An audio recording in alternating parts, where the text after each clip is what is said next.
Ayan, good morning mga sangkay. Di kita na barangay Saggahan. Dito tindahan ng isda. So, nakikita nyo ba ang nakikita ko mga guys? At kung kayo bago sa ating channel, huwag kalimutang i-subscribe ang ating channel, Kuya Rolly TV Mix. Ayan. So ayan guys, kapag meron kayong ganyan sa isang handaan, sob na ang lahat. Yellowfin, di ba sir? Yellowfin. Ayan. So lalaking isda guys. Sobra. Kaya nyo bang ubusin ganyan? Lalapag sa inyong isa, pinirito.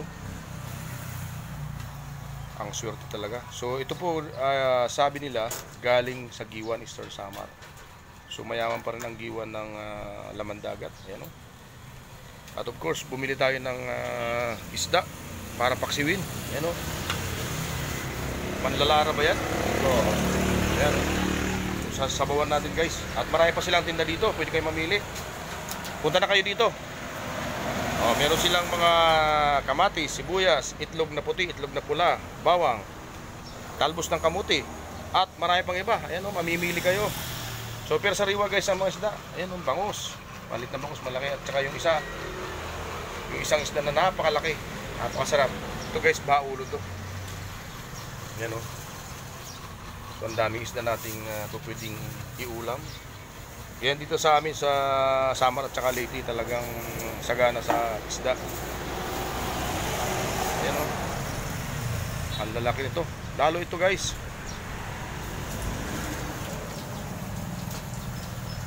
Hindi ko malaman kung anong gagawin ko dito. Luto o tinola o ano ba yan, paksi o ano.